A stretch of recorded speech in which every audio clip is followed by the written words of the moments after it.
Warren, for years you stayed away from technology companies, saying they were too hard to predict and didn't have moats. Then you seemed to change your view about technology when you invested in IBM, and again when you recently invested in Apple. But then on Friday you said IBM had not met your expectations and sold a third of our stake. Do you view IBM and Apple differently?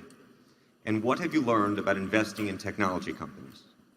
Well, I do view them differently, but obviously, when I bought the IBM, started buying it 6 years ago, I thought it would do better in the 6 years that have elapsed than it has.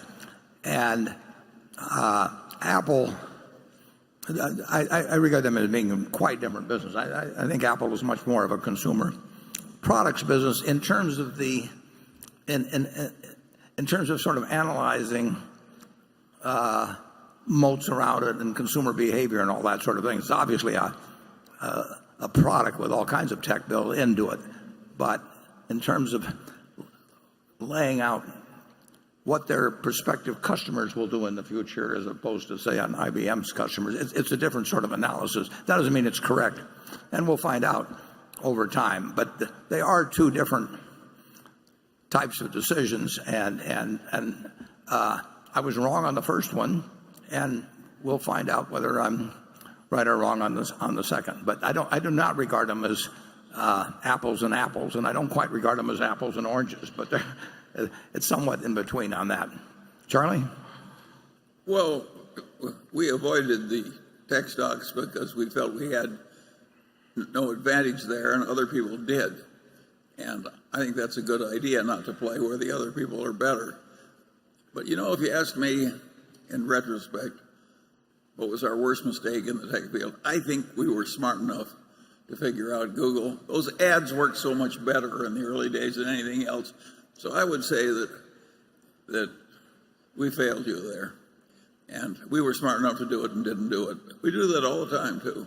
Yeah, we were their customer very early on with Geico, for example. And we saw, I don't, these figures are way out of date, but as I remember, we were paying them $10 or $11 a click or something like that. And anytime you're paying somebody $10 or $11 every time somebody just punches a little thing where you've got no cost at all, that's a good business unless somebody's going to take it away from you.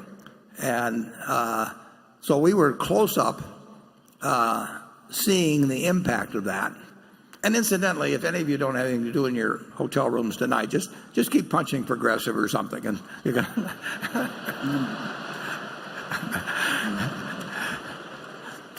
don't really do that. The thought just happened to cross my mind. But that is, you've never seen a business, almost never seen a business like it, where and I think for LASIK surgery and things like that, I think the figures were, $60 or $70 a click with no cost. So, and I knew the guys. I mean, they actually designed their prospectus. They came to see me, and a little bit after the original one, when they went public, a little bit after Berkshire even. And so I had plenty of ways to ask questions or anything of the sort, educate myself, but I blew it. We blew Walmart too.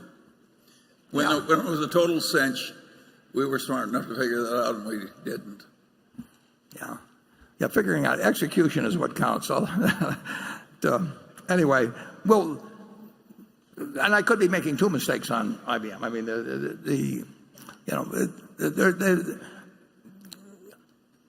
it's harder to predict, in my view, the winners in various items, or how much price competition will enter in to something like cloud services and all that.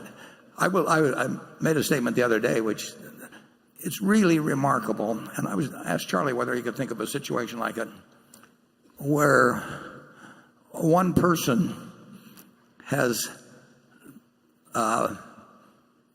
built an extraordinary economic machine in two really pretty different industries, almost simultaneously, as has happened. From a standing start at zero. From a standing start at zero with competitors with lots of capital and everything else, to do it in retailing and to do it with the cloud, like Jeff Bezos has done. I mean, I I mean, people like the Mellons invested in a lot of different industries and all of that, but he has been in effect the CEO simultaneously of two businesses starting from scratch.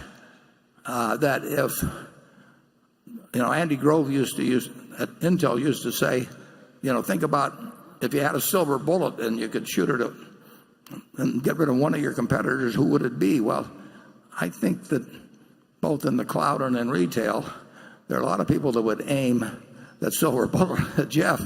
And he's done it's a different sort of game. But he's, at the Washington Post, he's played that hand as well as anybody, I think, possibly could.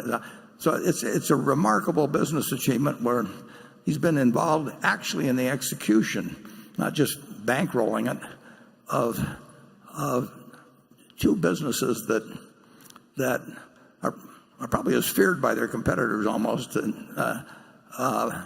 as any you can find. Charlie, you got further thoughts? Well, we're sort of like the Mellons, old-fashioned people who've done all right. And Jeff Bezos is a different species. And we missed it entirely, incidentally. We never owned a share of Amazon.